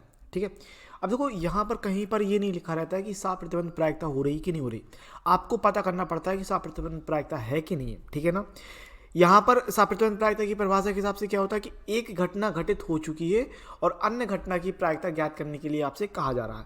तो यहाँ पर भी यही चीज़ है कि बच्चों में से कम एक बच्चा लड़का है, यह ज्ञात है आपको। ठीक है, ज्ञात क्या है कि बच्चों में कम से कम एक बच्चा लड़का है, और आपको निकालना है कि दोनों बच्चों की लड़का होने की प्रायिकता ज्ञात करो। अब एक परिवार में 2 बच्चे हैं, तो 2 बच्चे कैसे हो सकते हैं? अगर 2 लड़के हो सकते हैं, या फिर 2 लड़कियां हो सकती हैं, या फिर ऐसा हो सकता है कि पहले लड़का हो जाए फिर लड़की हो जाए, या फिर ऐसा हो सकता है कि पहले लड़की हो जाए फिर लड़का हो जाए। ठीक है, इस तरीके से हो सकता है। अब हम बॉयज़ को, जो लड़का है उसको B से, और गर्ल्स को, लड़की को स्मॉल g से अगर हम डिनोट करके चलते हैं, तो यहाँ पर हमने कहा कि माना, अच्छा ये क्वेश्चन आपका मोस्ट इंपोर्टेंट क्वेश्चन है, तो इसको मोस्ट इंपोर्टेंट क्वेश्चन की कैटेगरी में रखिएगा। ये क्वेश्चन बहुत बार पूछा गया, आंसर उठा के देखिए, आपको बहुत बार ये क्वेश्चन मिलेगा। ठीक है, तो यहाँ पर हमने क्या कर लिया कि भाई माना कि लड़का, इसको हमने B नाम से, और लड़की इसको हम स्मॉल g नाम से रिप्रेजेंट कर लेते हैं। ठीक है, तो प्रतिदर्श एक परिवार में 2 बच्चे हैं, चूंकि परिवार में 2 बच्चे हैं, तो इसीलिए तो जो इसका सैंपल स्पेस प्रतिदर्श सेमेस्ट्री बनेगी, कैसे बनेगी? हो सकता है दोनों लड़के हो जाएं, बॉयज एंड बॉयज, हो सकता है पहले बॉयज हो फिर गर्ल आ जाए, या फिर पहले गर्ल हो फिर बॉयज आ जाए, या फिर दोनों ही गर्ल हो जाए। ठीक है, इस प्रकार से। अच्छा, जो ज्ञात है उसको हम F मान के चल रहे हैं, और जिसकी निकालनी है प्रायिकता उसको हम E मान के चल रहे हैं। ठीक है, आपसे कह रहा है कि दोनों बच्चों की लड़का होने की प्रायिकता क्या है, ये आपको निकाल के बतानी है, सिंपल बात है। और जो ज्ञात होता है उसको हम नीचे रखते हैं, सापेक्ष प्रायिकता की फॉर्मूला जो होता है उसमें मैंने आपको बताया कि जो ज्ञात होता है उसको हम कहाँ रखते हैं? अपॉन में रखते हैं। ठीक है, यहाँ पर आपने ले लिया कि माना ई घटना हमने ले ली कि दोनों बच्चे लड़के हैं, दोनों बच्चे लड़के हैं। अब जब दोनों बच्चे लड़के हैं तो आपको पता है ई के लिए एलिमेंट क्या निकलेंगे? दोनों बच्चे जब लड़के हो रहे तो बी और बी निकलेगा, बस इतना ही होगा। और आपको ज्ञात था, यदि यह ज्ञात है, ज्ञात हो कि बच्चों में कम से कम एक बच्चा लड़का है। अब कम से कम की बात आ रही, न्यूनतम और कम से कम एक ही बात होती, ध्यान रखिएगा। ठीक है, एफ ले लिया हमने, कम से कम एक बच्चा लड़का, कम से कम एक बच्चा लड़का। ठीक है, ध्यान रखिएगा, इस कम से कम का मतलब ही न्यूनतम होता है ना। कम से कम लिखा हो या न्यूनतम लिखा हो एक ही बात है। तो कम से कम एक बच्चा लड़का मतलब हो, ज़्यादा से ज़्यादा दोनों बच्चे लड़के हो सकते थे। तो आपके लिए एफ यहाँ पर क्या निकल के आएगा? कम से कम एक बच्चा लड़के का मतलब ये है कि एक बच्चा लड़का होना चाहिए। बी जी हो सकता है, जी बी हो सकता है, और बी एंड बी हो सकता है ना। बात है ये आप समझ गए होंगे जो मैंने आपसे कहा कि कम से कम का मतलब क्या है। जैसे मैंने आपको समझाया है कि कम से कम उतना और ज़्यादा से ज़्यादा पूरा ले लेना। तो एक बच्चा लड़का हो तो कम से कम एक बच्चा तो लड़का है, ज़्यादा से ज़्यादा दोनों बच्चे लड़के हो सकते हैं। तो ये चीज़ समझने में आपको कोई परेशानी नहीं होनी चाहिए। ठीक है, अब हम इसकी प्रायिकता निकाल लेते हैं। तो प्रोबेबिलिटी ऑफ इनका इंटरसेक्शन भी निकाल लेते हैं। यहाँ दोनों का इंटरसेक्शन ई और एफ का इंटरसेक्शन निकालें अगर, ई इंटरसेक्शन एफ, तो दोनों के बीच में कॉमन क्या हो रहा है भाई? आप देख रहे हैं बी एंड बी कॉमन हो जाएगा, बी एंड बी। ठीक है, अब इनकी प्रायिकता निकाल लेते हैं। प्रोबेबिलिटी ऑफ, देखो हमें किसकी प्रायिकता ज्ञात करनी है, हमें बात करनी है जब f घटित होने के बाद e की प्रायिकता निकालनी है, यानी हमको e बाई एफ निकालना है। तो e बाई एफ के लिए फॉर्मूला क्या बनेगा, e intersection f upon f, यानी हमें f की प्रायिकता चाहिए और इंटरसेक्शन की प्रायिकता चाहिए। e की प्रायिकता से ज़्यादा कुछ खास मतलब नहीं है। अब देखो प्रायिकता भी बहुत आसानी से आप निकाल सकते हो। प्रायिकता के लिए क्या होता है भाई, कुल अनुकूल परिणाम बटे कुल परिणाम। ठीक है, कक्षा 9 में ही आप पढ़ते आ रहे हैं प्रायिकता के लिए फॉर्मूला। प्रायिकता प्रोबेबिलिटी के लिए फॉर्मूला आपने क्या पढ़ा कि अनुकूल परिणाम, ठीक है, अनुकूल परिणाम बटे कुल परिणाम, है ना, ये पढ़ रखा है आपने बहुत अच्छी तरीके से। अनुकूल परिणाम बटे कुल परिणाम, ठीक है। तो इंटरसेक्शन के लिए अनुकूल परिणाम कितने हैं, 1, और कुल टोटल परिणाम कहाँ से लेंगे, इस प्रतिदर्श समष्टि में। यहाँ पर कुल परिणाम कितने हो रहे हैं, 4 हो रहे हैं। तो इंटरसेक्शन के लिए प्रायिकता कितनी निकल के आ जाएगी, सिंपल 1/4। इंटरसेक्शन के लिए प्रायिकता हो जाएगी 1/4, और f की प्रायिकता अगर आप निकालते हैं PF, प्रोबेबिलिटी ऑफ f, तो f के लिए अनुकूल परिणाम कितने हो रहे हैं, देखो f के लिए अनुकूल परिणाम 3 है और कुल परिणाम कितने थे, 4 थे।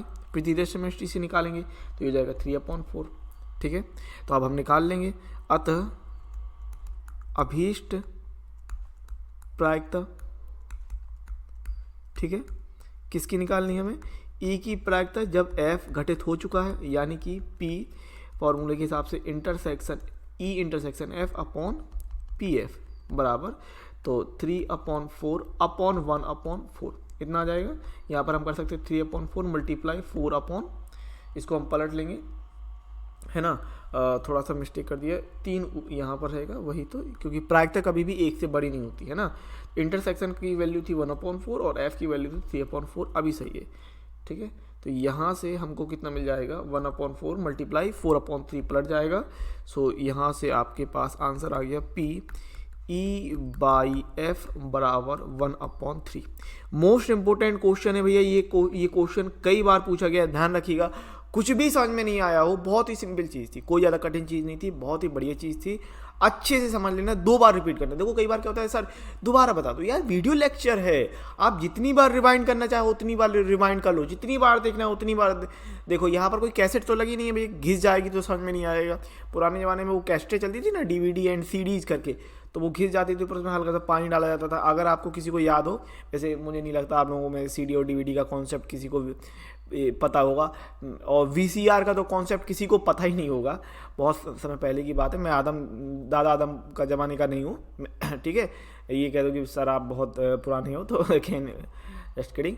सो कहने का मेरा मतलब ये है कि ये आपका CD DVD तो है नहीं कि भाई फंस जाएगी, घिस जाएगी, ख़राब हो जाएगी, जो भी कुछ भी है। यूट्यूब है आपके पास, अच्छा प्लेटफॉर्म है, जितनी दफ़ा देखना हो यार उतनी दफ़ा देखो। मेरे पास कई कमेंट्स आते हैं, सर ये वाला क्वेश्चन समझ में नहीं आया, रिपीट कर दो। अरे भाई वीडियो लेक्चर है, नहीं समझ में आया रिपीट करो, 4 बार लगाओ, दिमाग में बस जाएगा सवाल, ठीक है ना। सवाल बहुत ही ज़्यादा सिंपल था। कंडीशन कैसे याद रखनी है आपको, कि आपको ये देखना है कि कौन सी घटना घटित हो चुकी है। जो घटना घटित हो चुकी है वो F मान लेंगे, क्लियर बात है, और जो घटना की प्रायिकता आपको निकालनी है उसको E मान लेंगे, सिंपल बात है। समझते जाएंगे, प्रैक्टिस करते जाएंगे, अनसॉल्व्ड लगाएंगे, क्वेश्चन बैंक हल करेंगे, गैस पेपर लगाएंगे, अलग अलग चीज़ें ट्राई करेंगे, प्रैक्टिस करेंगे और फोड़ के आएंगे यार पेपर, मज़ा आ जाएगा। उदाहरण नंबर 3 की बात करते हैं। आपसे कह रहा है कि एक बक्से में 10 कार्ड 1 से 10 तक पूर्णांक लिख कर रखे गए हैं और उन्हें अच्छी तरह मिलाया गया। इस बक्से से एक कार्ड यादृच्छा निकाला गया। यदि यह ज्ञात हो कि निकाले गए कार्ड पर संख्या 3 से अधिक है तो इस संख्या के सम होने की क्या प्रायिकता है, ठीक है। इस संख्या के सम होने की प्रायिकता, तो जो मैंने कहा आपसे, जिसको ज्ञात करना है उसको E मान लेंगे और जो ज्ञात है उसको F मान लेंगे। अभी अपने पास सैंपल स्पेस के रूप में, प्रतिदर्श समष्टि के रूप में क्या है, एक बक्से में 10 कार्ड है। तो यहाँ पर आप लिख रहे हैं कि चूंकि बक्से में 10 कार्ड हैं जिन पर 1 से 10 तक पूर्णांक संख्या लिखी है, ठीक है, पूर्णांक संख्या लिखी है। इसलिए यहाँ से सैंपल स्पेस आप बना सकते हैं सिंपली।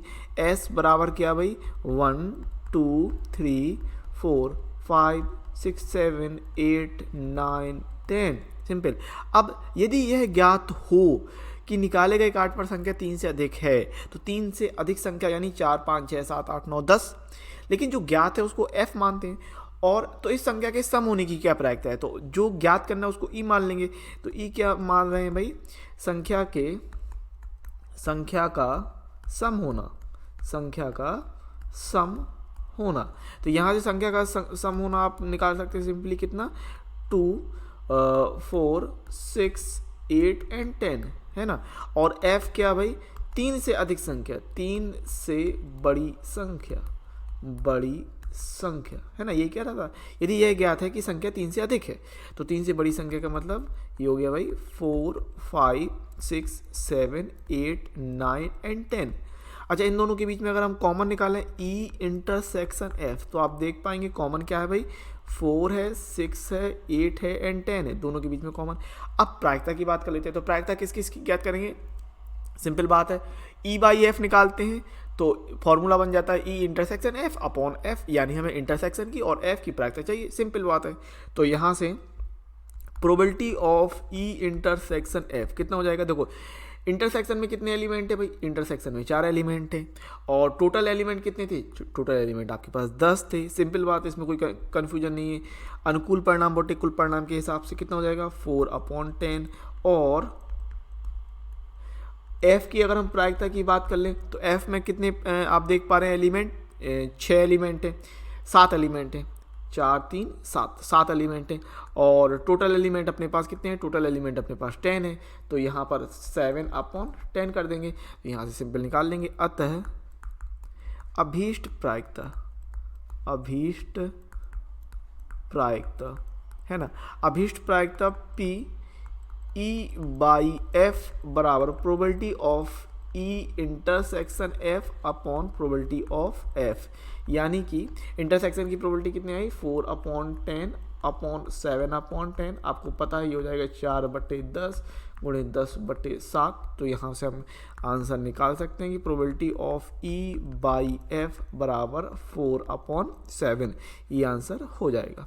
ठीक है, कोई दिक्कत नहीं है। आगे बात करते हैं, उदाहरण नंबर 4 देखते हैं। अच्छा, ये बढ़िया सवाल है, अच्छे से समझ, मैं ये कह रहा हूँ इसकी लैंग्वेज बहुत बढ़िया है, ठीक है, सवाल की तो बेहतरीन तरीके से समझना हो क्या रहा है, एक एक पॉइंट को ध्यान रखिएगा। उदाहरण नंबर 4 की बात कर लेते हैं। एक पाठशाला में 1000 विद्यार्थी, सीधी सिंपल बात है, 1000 विद्यार्थी हैं, सैम्पल स्पेस की बात कर रहे हैं यहाँ पर, 1000 विद्यार्थी, ठीक है, जिनमें से 430 लड़कियाँ हैं, ठीक है, अच्छी बात है। यह ज्ञात है कि 430 में से 10% लड़कियां कक्षा 12 में पढ़ती हैं, 430 में 10% लड़कियां जो कक्षा 12 में पढ़ रही हैं, ठीक है ना। क्या प्रायिकता है कि एक यादृच्छा चुना गया विद्यार्थी कक्षा 12 में पढ़ता है। मैंने क्या कहा था आपसे, जो ज्ञात करना है उसको ई मानना है, जो दिया है उसको एफ मानना है, ठीक है ना। क्या प्रायिकता है कि एक यादृच्छा चुना गया विद्यार्थी कक्षा 12 में पढ़ता है, तो इसको हम ई मानेंगे बिल्कुल। यदि यह ज्ञात है कि चुना गया विद्यार्थी लड़की है, और इसको हम एफ मानेंगे। तो यहाँ पर पहली बात, चूंकि पाठशाला में 1000 विद्यार्थी है ना, 1000 विद्यार्थी हैं, तो यहाँ से आप एस बराबर कह रहे हैं 1000, ओके। फिर जिनमें से 430 लड़कियां, अब क्या आपको ज्ञात करना है, एक यादृच्छा चुना गया विद्यार्थी कक्षा 12 में पढ़ता है, ई जो हो जाएगा कक्षा 12 में पढ़ने वाला विद्यार्थी, ठीक है ना।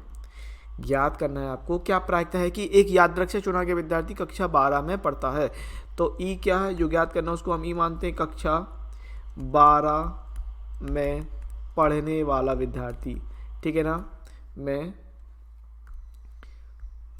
पढ़ने वाला विद्यार्थी, सिंपल। फिर यदि यह ज्ञात है कि चुना गया विद्यार्थी लड़की है, तो एफ क्या है भाई, चुना गया विद्यार्थी लड़की है, विद्यार्थी एक लड़की है, एक लड़की जो ज्ञात है उसको एफ मान लिया, सिंपल, ठीक है। अब देखो यहाँ पर क्या कह रहा था कि जिनमें से 430 लड़कियां हैं, 430 लड़कियां कह रहा है ना। अब यहाँ समझने वाली बात है, इन दोनों का इंटरसेक्शन क्या कहलाएगा, इंटरसेक्शन, इनका इंटरसेक्शन क्या कहलाएगा, सिंपल बात है, इनका इंटरसेक्शन कहलाएगा कॉमन। ई क्या है, कक्षा 12 में पढ़ने वाला विद्यार्थी, एफ क्या है, विद्यार्थी एक लड़की है, तो दोनों का कॉमन क्या होगा, कक्षा 12 में पढ़ने वाली विद्यार्थी जो कि एक लड़की है, दोनों का कॉमन क्या कहलाएगा, ई आपको क्या दे रहा, कक्षा 12 में पढ़ने वाला विद्यार्थी, बिल्कुल साफ बात है। हमको जो ज्ञात करना है वो ई मान लेते हैं। तो एक यादृच्छिक से चुना गया विद्यार्थी कक्षा 12 में पढ़ता है, ये ई मानेंगे, सिंपल बात है। यदि यह ज्ञात है कि चुना गया विद्यार्थी लड़की है, ये एफ हो जाएगा, सिंपल बात है। दोनों का कॉमन क्या कहलाएगा, कक्षा 12 में पढ़ने वाली लड़की, ठीक है, या फिर कक्षा 12 में पढ़ने वाली लड़की, है ना, यही कॉमन होगा। या कक्षा 12 में पढ़ने वाला विद्यार्थी जो कि एक लड़की है, ऐसे भी बोल सकते हैं, ठीक है। तो ये बात हो गई। अब इनकी प्रोबेबिलिटी निकाल लेते हैं, सिंपल बात है। आपको यहाँ दे रखा है कि 430 में से 10% लड़कियाँ कक्षा 12 में पढ़ती है, ये इंटरसेक्शन की बात कर लेगा। और यहाँ पर कह रहा है कि 430 लड़कियाँ हैं, तो यहाँ पर आप सिंपल निकाल सकते हैं प्रोबेबिलिटी ऑफ, पहली बात तो एफ़ की प्रायिकता कितनी हो जाएगी, एफ़ की कितनी लड़कियाँ हैं, विद्यार्थी एक लड़की, 430 लड़कियाँ हैं, 430 लड़कियाँ कितने में, 1000 में, है ना। और अगर हम इंटरसेक्शन की बात कर लें, ई इंटरसेक्शन एफ, तो 430 का 10% कह रहा था, ठीक है। यहाँ पर हम निकाल लेते हैं, कक्षा 12 में पढ़ने वाली लड़की कितनी होगी, 430 का 10%, 430 का 10%, ठीक है। तो यहाँ से हम सिंपल निकाल पाएंगे, अगर हम निकालते हैं यहाँ से देख पाएंगे आप, ठीक है। तो ये कितना निकल के आएगा, 430 गुणे 10, अब परसेंटेज आते तो नीचे 100 आता है, 2 जीरो से 2 जीरो कट जाएंगे, तो कितना आएगा 43, ठीक है। तो यहाँ पर आपने निकाल लिया।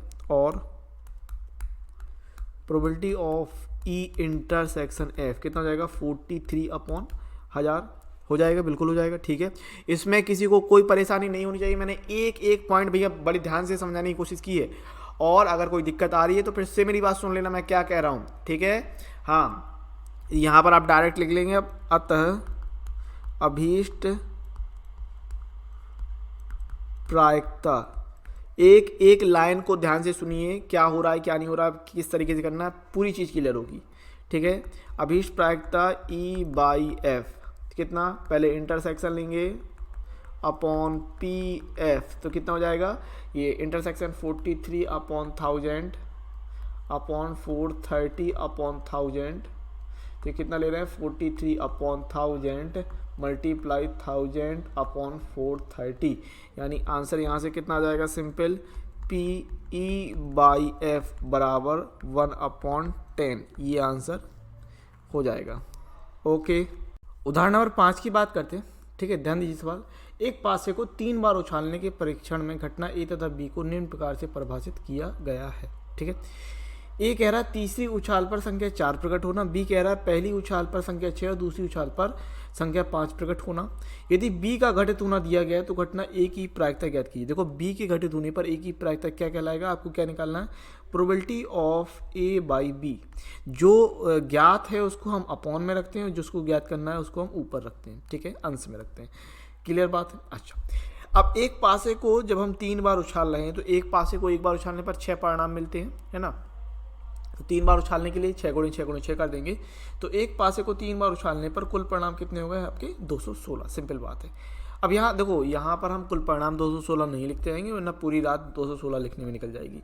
यहाँ पर समझिए कि एक किस तरीके से लिख रहे हैं हम, ए जो कह रहा है आपसे कह रहा है कि पहली अंतिम उछाल पर, तीसरी उछाल पर संख्या 4 प्रकट होना। आप तीसरी उछाल पर संख्या 4 प्रकट होने का मतलब समझते हैं। मान लो पहली उछाल पे 1 आया तो दूसरी उछाल पे हम क्या लेंगे, 1 लेंगे, 2 लेंगे, 3 लेंगे, 4 लेंगे, 5 लेंगे, 6 लेंगे, ठीक है। और तीसरी उछाल पे वो कह रहा है 4 आना चाहिए, तो तीसरी उछाल पे 4, इस तरीके से 4 4 4 4 4 एंड 4, इस तरीके से। अब फिर अगर मान लो पहली उछाल पे 2 आए तो दूसरी उछाल पे हम क्या लेंगे, 1 2 3 4 5 एंड 6, इस तरीके से। और तीसरी उछाल पे 4 4 4 4 4 4 एंड 4। तो इस तरीके से हम परिणाम निकालने वाले हैं। अब यहाँ पर आप देख पाएंगे कुल कितने परिणाम निकलेंगे, 6 यहाँ से निकलेंगे, ठीक है, फिर 6 यहाँ से परिणाम निकलेंगे, फिर 3 के लिए, इसी प्रकार 4 के लिए बनाएंगे आप, इसी प्रकार 5 के लिए बनाएंगे, और इसी प्रकार 6 के लिए बनाएंगे। तो कुल परिणाम कितने निकलने वाले, 6 यहाँ से, 6 यहाँ से, 6 यहाँ से, 6 यहाँ से, यानी 36 परिणाम निकलने वाले हैं आपके टोटल, ठीक है। तो यहाँ से हम ले लेते हैं, कुल 36 परिणाम हम लेने वाले हैं। और ये तो आपको लिखनी पड़ेंगे क्योंकि आपको इंटरसेक्शन देखना पड़ेगा, है ना, इंटरसेक्शन। या फिर हम ये कर सकते थे कि आप बी के बारे में सोच लीजिए, ठीक है, पहले हम बी के बारे में सोच सकते हैं, समझना बात को। आप ये समझ गए कि ए को कैसे लिखना है, ए को किस तरीके से लिखना है, ये समझ गए। पहले हम बी के बारे में बात कर लेते हैं, क्योंकि बी बहुत आसानी से आ जाएगा। देखो, पहली उछाल पे संख्या 6, दूसरी उछाल पे संख्या 5, ये स्पष्ट कह रहा है। कहने का मतलब क्या है, पहली उछाल पे संख्या 6, दूसरी उछाल पे संख्या 5, और तीसरी उछाल पे हम ले लेंगे 1 2 3 4 5 एंड 6। तो ये कुल 6 परिणाम निकलने वाले हैं बी में, बस और कुछ नहीं निकलने वाला, ठीक है। यहाँ से हमने बी बना लिया, तो b कितना निकलने वाला आप देख पाएंगे 6 5 1, देन 6 5 2, पहली उछाल पे 6, दूसरी उछाल पे 5 फिक्स है, तीसरी उछाल पे 1 2 3 4 5 6 लेना है, ठीक है ना। 6 5 3, देन 6 5 4, 6 5 5 एंड 6 5 6, ये ले लेंगे बी। ये हो गया आपका सिंपल। अब हम बात कर लेते हैं ए की। तो जैसे मैंने आपसे कहा कि ए के लिए क्या बनेगा, ए के लिए मैंने आपको समझाया है ना, 1 आएगा, 1 के बाद हम लेंगे 1 2 3 4 5 एंड 6, और हर एक के लिए 4 4 आ जाएगा, हर एक के लिए 4 4 आएगा कि नहीं आएगा, 4 4 बिल्कुल आएगा। तो यहाँ से 6 निकलेंगे, फिर अगली बार 2 के लिए 6 बनाओगे, 3 के लिए 6 बनाएंगे, इस तरीके से निकल के आएंगे। इस बात समझ रहे होंगे आप। तो यहाँ पर क्या ले सकते हैं आप, इसको इस प्रकार से लिख लेंगे, अगर हम 1 1 अंतिम में क्या चाहिए, अंतिम में 4 चाहिए, हाँ अंतिम में 4 चाहिए, तो 1 1 4, देन 1 1 1 2 4, देन 1 3 4, इस तरीके से आएगा 1 3 4 1 4 4, देन 1 5 4, देन 1 6 4, है ना। इस तरीके से 36 परिणाम अपन को यहाँ पर मिलने वाले हैं। चाहो तो आप पूरे लिख सकते हैं। अगर हम बात करें 2 के साथ, तो 2 के साथ 2 1 4, देन 2 2 4, देन 2 3 4। अब बस आप 1 2 करेंगे और बाकी सब वही होता जाएगा, 2 4 4, देन 2 5 4 एंड 2 6 4। इसके अलावा 3 1 4, 3 2 4, 3 3 4, 3 4 4, देन 3 5 4, 3 6 4, है ना। इसी तरीके से आ जाएगा 4 1 4, 4 2 4, और 4 3 4, 4 4 4 एंड 4 5 4, 4 6 4, 5 1 4, 5 2 4, 5 3 4, 5 4 4 एंड 5 5 4 5 6 4, ठीक है।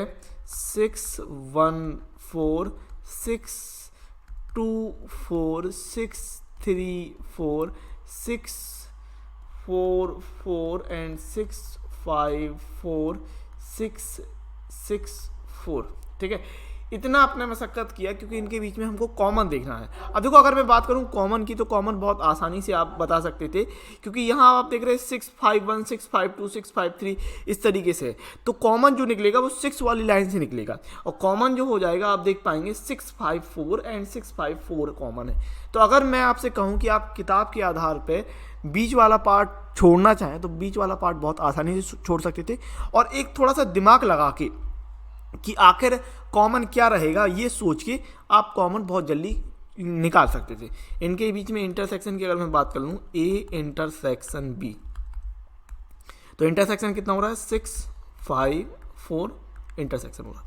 अब प्रायिकता की बात कर लेते हैं, तो हमें ए बाई बी निकालना है, यानी हमें इसकी इंटरसेक्शन की प्रायिकता चाहिए और बी की प्रायिकता चाहिए। तो probability of A intersection B बराबर, देखो इंटरसेक्शन में 1 एक ही एलिमेंट है और टोटल 216 थे, तो 1/216, और बी की प्रायिकता की बात कर लें तो बी में 6 आपके कुल परिणाम है, ठीक है। बी में अनुकूल परिणाम कितने हैं 6 और बटे 216, तो यहाँ से आप सिंपल निकाल सकते हैं। अतः अभीष्ट प्रायिकता, अभीष्ट प्रायिकता, तो अभीष्ट प्रायिकता कितनी हो जाएगी, पी ए बाई बी बराबर P A intersection B upon P B, ठीक है भाई। ये यहाँ से ले सकते हैं हम इंटरसेक्शन के लिए 1/216 अपॉन का 6 अपॉन 216, ठीक है, 1/216 मल्टीप्लाई 216/6। तो आंसर कितना हो जाएगा यहाँ से, probability of P A by B बराबर 1/6, ये आंसर आ जाएगा।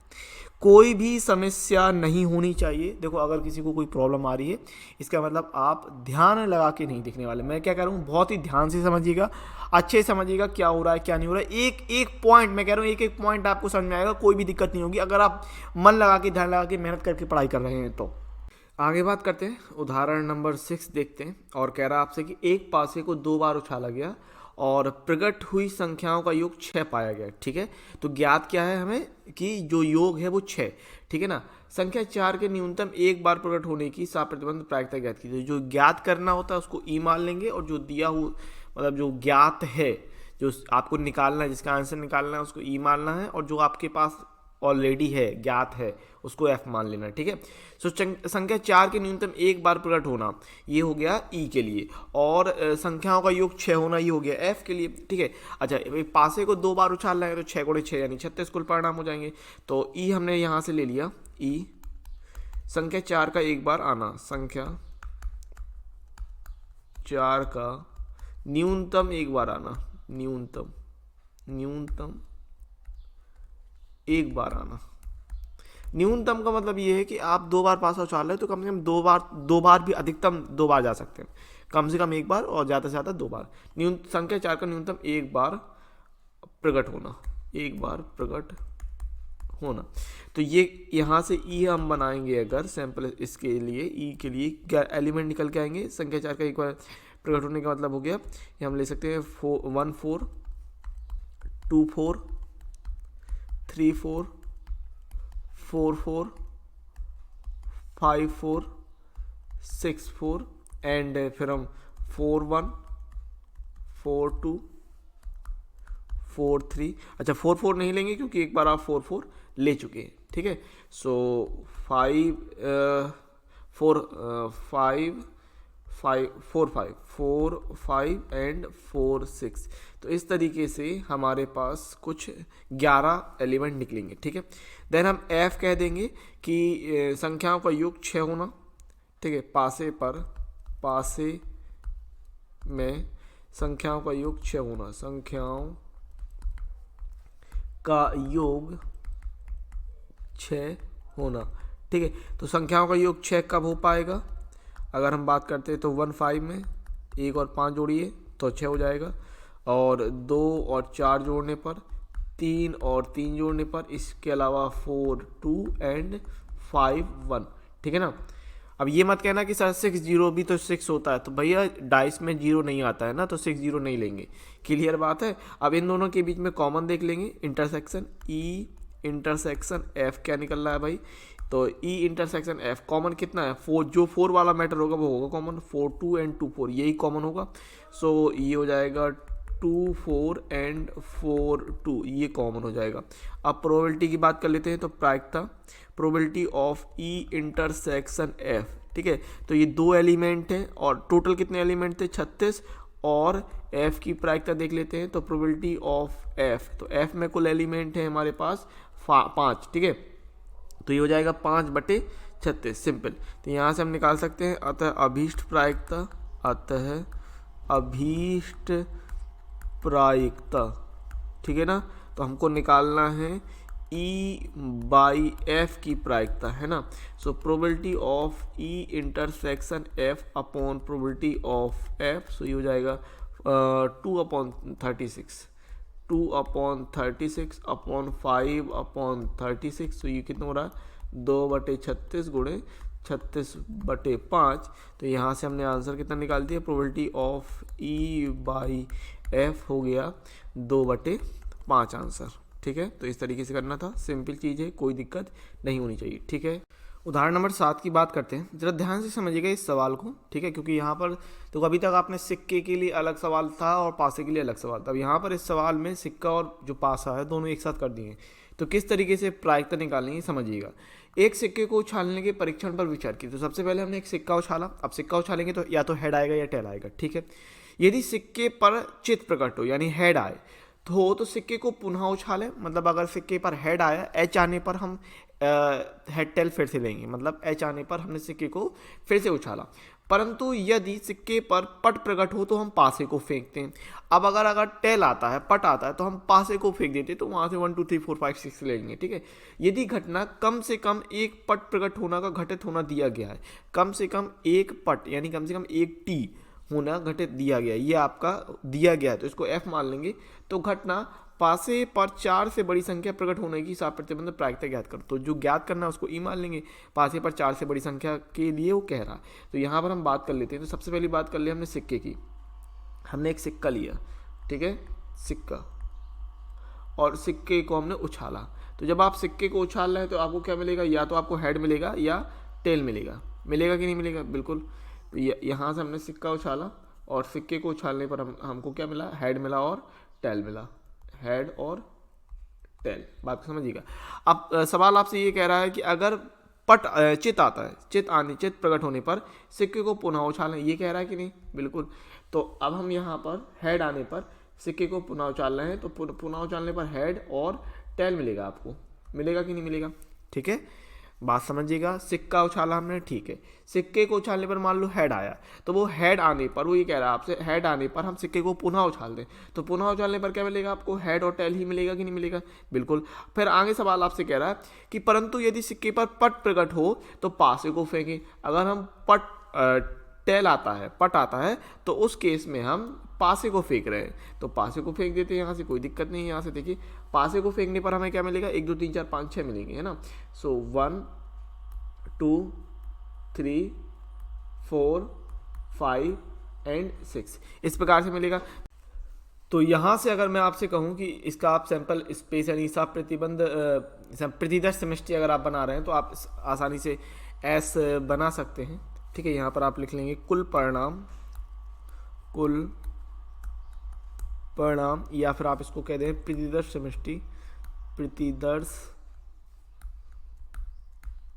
समष्टि। तो S बराबर हमको क्या मिल जाएगा, S बराबर हम बात करते तो ये हमें हो गया HH, देख पाएंगे आप, HH मिलेगा, देन HT मिलेगा, फिर T1 T2 T3 T4 T5 T6 मिल रहा है, T1 T2 T3 T4 T5 and T6 मिल रहा है। ये सारी चीज़ें मिल रही नहीं। अब यहाँ पर प्रायिकता की ध्यान रखना कि क्योंकि दो चीज़ें हो रही, पासा भी है और सिक्का भी है, तो उस केस में किस तरीके से प्रायिकता जाएगी ये समझने की बात है। देखो यहाँ पर इस एच के लिए प्रायिकता कितनी रहेगी, 1/2। इस टी के लिए प्रायिकता कितनी रहेगी, 1/2, ठीक है ना, रहेगी, बिल्कुल। फिर समझिएगा, यहाँ पर इस एच के लिए प्रायिकता कितनी रहेगी, 1/2। यहाँ पर इस टी के लिए प्रायिकता कितनी रहेगी, 1/2, है ना।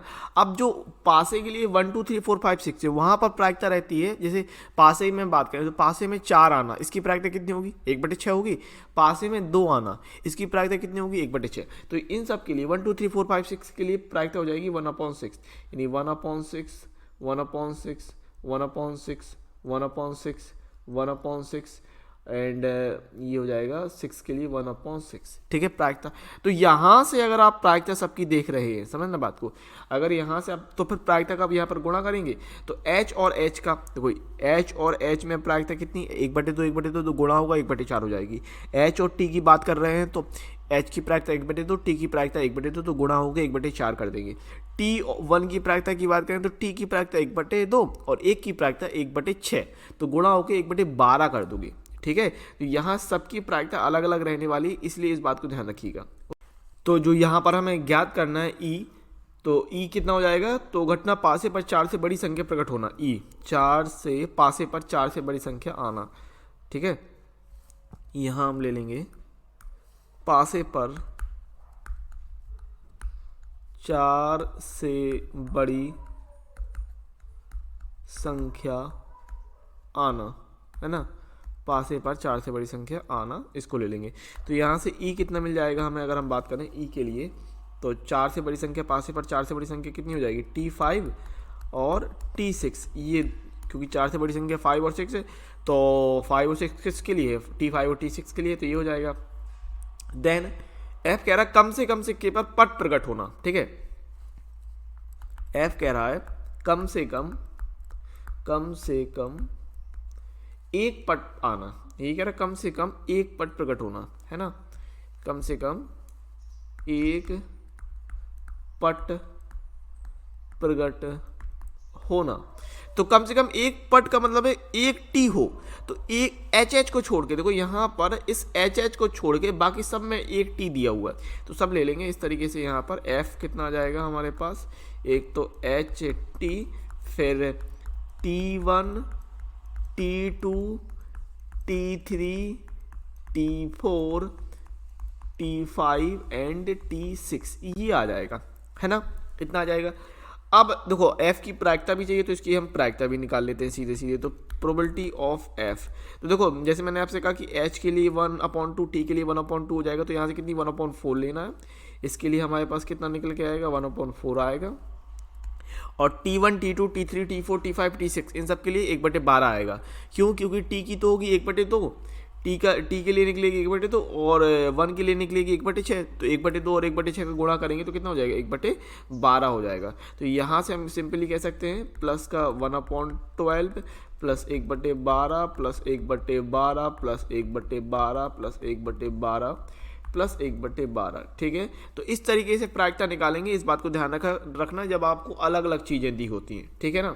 हाँ, सो यहाँ पर हम क्या कर सकते हैं, अगर हम 4 की बात करें तो 3 चौको 12 होता है, तो यहाँ पर 3/12 कर लिया, क्योंकि ऊपर नीचे 3 का गुणा कर दिया, तो 3 का 3 3 चौको 12, और यहाँ पर कितना मिल जाएगा हमें, ये 1/12 जो है वो 6 बार है ना। सो 6/12 कर सकते हैं। अच्छा 6 3 9 हो गया, यहाँ से हमें 9/12, 3 से काटा 3 3 9 3 चौको 12, ये मिल जाएगा, ठीक है। ये पी एफ के बारे में हो गया। अब इंटरसेक्शन की बात कर लें अगर, तो ई इंटरसेक्शन एफ, कॉमन क्या है इन दोनों के बीच में, तो देखो कॉमन आपके E और F के बीच में T5 और T6 कॉमन है, ठीक है।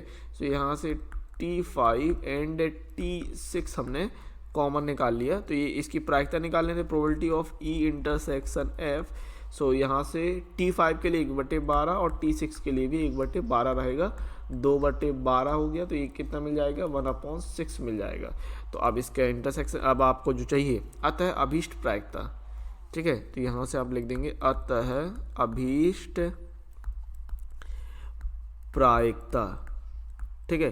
तो अतः अभीष्ट प्रायिकता यहाँ से हम क्या ले रहे हैं कि probability of E by F, probability of E by F, तो probability of E intersection F upon probability of F, ठीक है। तो इंटरसेक्शन के लिए निकाला हमने 1/6 और F के लिए निकाला था 3/4, तो कितना हो जाएगा, 1/6 गुणे 4/3, तो 2 से काट लेंगे, सो 2 से 2 बार में, 2 से 3 बार में, तो 2/9 आ जाएगा आंसर, ठीक है। Probability of E by F जो हमको निकालना था वो 2/9। और अंत में आपके लिए एक प्रेरणादायक, एक मोटिवेशनल पोयम, जैसे मैं कहता हूँ कि आपको हमेशा अपने आप को ऊर्जावान महसूस करते रहना है, तुम मुझको कब तक रोकोगे, ये पोयम का टाइटल है। तो बड़े ध्यानपूर्वक सुनिएगा, बहुत ही अच्छी पोयम है। एक मुट्ठी में कुछ सपने लेकर, भरकर जेबों में आशाएं, दिल में है अरमान यही, कुछ कर जाएं। सूरज सा तेज नहीं मुझ में, दीपक सा जलता देखोगे। सूरज सा तेज नहीं मुझ में, दीपक सा जलता देखोगे। अपनी हद रोशन करने से तुम मुझको कब तक रोकोगे। मैं उस माटी का वृक्ष नहीं जिसको नदियों ने सींचा है, बंजर माटी में पलकर मैंने मृत्यु से जीवन खींचा है। मैं पत्थर पर लिखी इबारत हूँ, शीशे से कब तक तोड़ोगे। मैं पत्थर पर लिखी इबारत हूँ, शीशे से कब तक तोड़ोगे। मिटने वालों में नाम नहीं, तुम मुझको कब तक रोकोगे। इस जग में जितने जुल्म नहीं, उतने सहने की ताकत है। तानों के भी शोर में रहकर सच कहने की आदत है। मैं सागर से भी गहरा हूँ, तुम कितने कंकड़ फेंकोगे। मैं सागर से भी गहरा हूँ, तुम कितने कंकड़ फेंकोगे। चुन चुर कर आगे बढ़ूंगा मैं, तुम मुझको कब तक रोकोगे। झुक झुक कर सीधा खड़ा हुआ, अब फिर झुकने का शौक नहीं। अपने ही हाथों स्वयं रचा, तुमसे मिटने का खौफ नहीं। तुम हालातों की भट्टी में जब जब भी मुझको झोंकोगे, तुम हालातों की भट्टी में जब जब भी मुझको झोंकोगे, तब तब कर सोना बनूंगा मैं।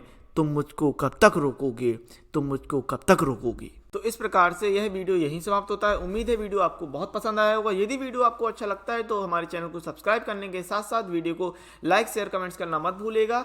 चैनल को सब्सक्राइब कर लीजिए, बेल नोटिफिकेशन को ऑल सेलेक्ट जरूर कर लीजिए, ताकि जो भी नया वीडियो आपको मिले उसका नोटिफिकेशन आपको तुरंत मिल जाए और आप अपनी वीडियो लेक्चर के साथ, अपनी क्लास के साथ अपडेटेड बने रहें। अगर आपको वीडियो अच्छा लगा है तो वीडियो को लाइक शेयर कमेंट जरूर करें। और अगर आप लाइव क्लासेस को ज्वाइन करना चाहते हैं, लाइव क्लासेस को अटेंड करना चाहते हैं, तो हमारी एप्लीकेशन को जरूर डाउनलोड करें, जिसका लिंक आपको डिस्क्रिप्शन में मिल जाएगा, या फिर आप प्ले स्टोर में भी सर्च कर सकते हैं एक्सपी क्लासेस। वहाँ से भी आप हमारी एप्लीकेशन को जरूर डाउनलोड करें। लाइव क्लासेस के साथ साथ वहाँ पर आपको फ्री पीडीएफ, नोट सॉल्यूशन और एक डेडिकेटेड व्हाट्सएप ग्रुप भी प्रोवाइड किया जाता है, ताकि जो भी कुछ आपका डाउट हो, आप अपने डाउट को उस व्हाट्सएप ग्रुप के थ्रू पूछ सकते हैं और अपनी क्वेरी को सॉल्व कर सकते हैं। यदि आप हमसे जुड़ना चाहते हैं तो हमारे सोशल मीडिया प्लेटफॉर्म को जरूर फॉलो करें। फेसबुक, टेलीग्राम, इंस्टाग्राम और ट्विटर के लिंक आपको डिस्क्रिप्शन में ही मिल जाएंगे। सभी के लिंक आपको डिस्क्रिप्शन में दिए हुए हैं, तो उनको आप फॉलो जरूर कर सकते हैं। वहाँ पर हमें मिलेंगे अगली वीडियो लेक्चर के साथ। तब तक के लिए जय हिंद, जय भारत।